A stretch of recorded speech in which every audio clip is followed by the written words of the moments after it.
Today we're doing the Scottoiler vSystem. Scottoiler very kindly provide us with a kit so we can show you how to fit it to your bike.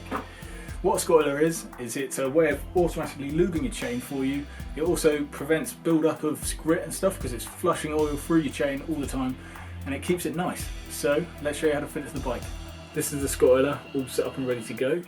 Don't worry, we'll come back to it and cover each part and how it connects to your motorcycle. Basically what you've got is a reservoir with a delivery tube which feeds the oil all the way down onto your rear sprocket. That disperses the oil onto your chain and that keeps it nice and lubricated, as well as flushing out all the dirt and debris that you get from today's roads. So yeah, let's move on. When you fit a Scottoiler, the most important thing is to work out where everything's going on your bike. We've chosen to mark the RMV here, the reservoir metering valve where all the oil is kept, simply because you can get to it, you can refill it, and you can put it back again and it's working. It can be mounted anywhere, frame spar or under the seat, even under the tank if you like that. But as long as it's facing down, the spigot's at the bottom so oil can run down.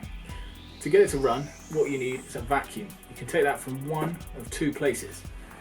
There's a vacuum line that takes fuel from the tank, and there's usually on most motorcycles, there's a spare vacuum port. That's what we're going to be using today. Before we go to the other side of the bike, now you want to grab your vacuum pipe, the black pipe, the smaller one of the two, and your little right angle piece. Push the pipe into the right angle piece as far as it will go, and then you might have to trust me on this, but on most bikes there's usually a little blanking plug on the side of the engine. You want to take that out and replace it with this little brass spigot that screws in. There's two of them supplied, different sizes, so make sure you get the right one. Check it against the original screw, and then you want to screw that into your engine and then plug it onto the right angle piece like that. So I'm going to take that out and put it onto the one we've already fitted. But yeah, with the vacuum pipe, just weave it back through the bike to the top of the RMV, and that's the vacuum sorted out. Now that you've located your vacuum, thread your pipe from the vacuum all the way through your bike and be creative. Just as long as it doesn't snag or bend too tightly, you don't want any creaks in it, just so air can flow through it, because that's what you're doing, you're sucking air. So once you've got the pipe here, get your RMV, slide it out, and then slide it into this hole at the top, like so. Push it on as hard as it will go.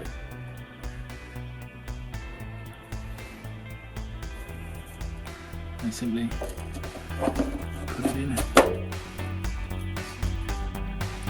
So once the vacuum's taken care of, all you need to do is get the oil from the reservoir down onto the chain. You do that with the delivery tube. It's the bigger of the two pipes that comes with the kit, and it just plugs on to the spigot at the bottom of the reservoir. And what you want to do when measuring this out, make sure you've got enough free play so when the suspension moves it doesn't get crimped or caught or anything. But yeah, plug it on, measure it out, and then leave yourself an extra, say, 5 centimeters just to play around with. You can always cut it down later. So moving on to the mounts. Like everything with the Scottoiler, they've really thought about how everything fits to the bike. They provided these little clip mounts which are just sticky back. You peel the back off and stick them directly on the bike.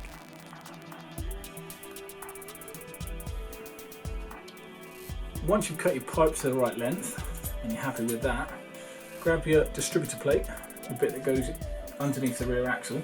So you take your axle out, put it back in, but on reassembling, put this just below the nut so that you can put your pipe onto it like that.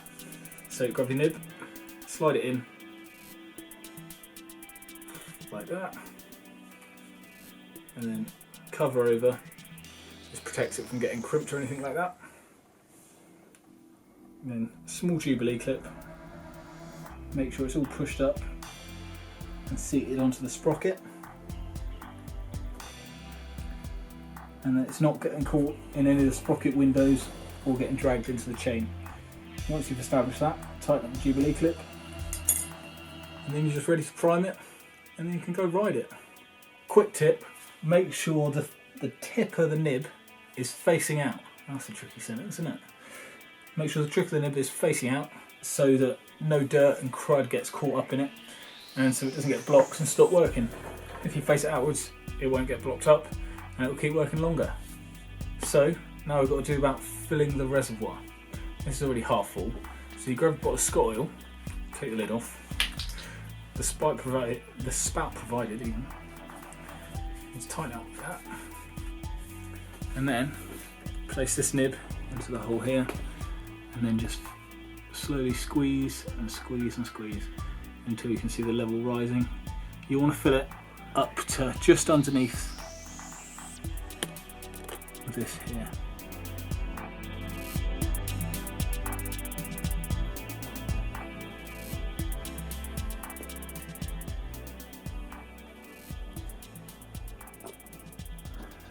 Like that.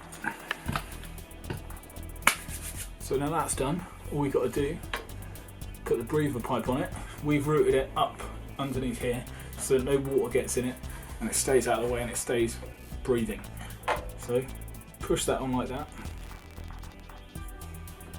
Now all you've got to do is prime the system. To do that, make sure your connections are firm and all pushed on properly. Top one's all pushed on.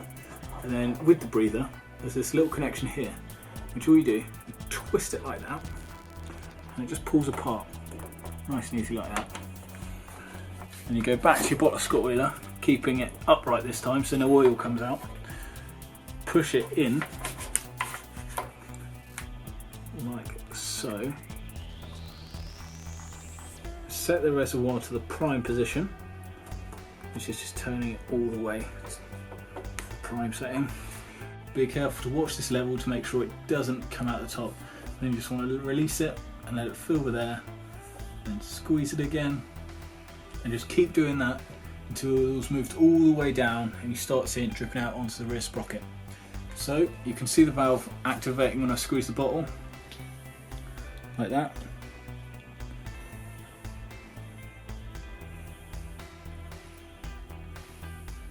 Like that, and just keep that up until the whole system is full of oil.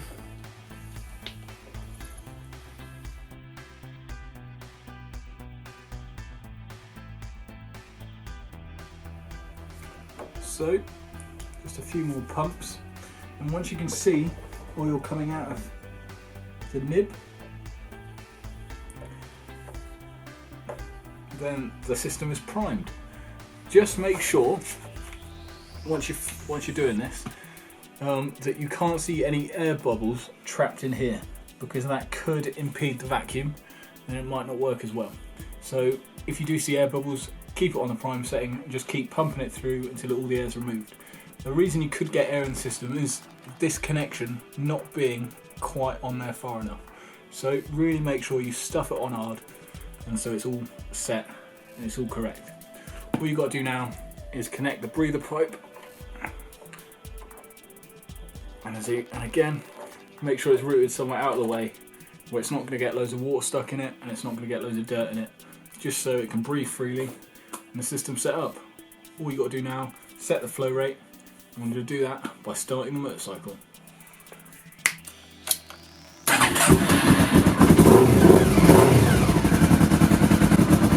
So once the bike's started up and up to operating temperature, just pop down to the rear sprocket. You're looking for 1 drop every minute. If you're not getting that, you've got tons of adjustment. Adjust it accordingly at the top of the RMV. Once you've done that, spin the wheel a little bit, get your Scottoiler, get your brush, and then just brush on the Scottoiler like you would chain lube. But yeah, make sure you're covering the outside, the centre, and the opposite side. This will allow the oil to creep round the edges of the chain. But yeah, now you can take it for a ride. If there's too much, just adjust it. If there's too little, adjust it again. So yeah, head for the horizon, ride it for as long as you can. Remember to fill it up. But yeah, that's the Scottoiler installation. Thanks for watching.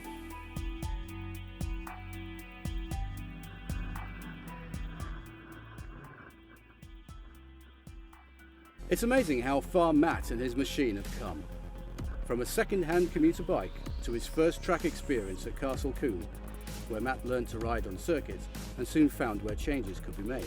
Right, I've added a little bit of water to this sandpaper. It's wet and dry sandpaper. Just helps it move a little bit more smoothly. It means you can take off more material and the excess is washed away.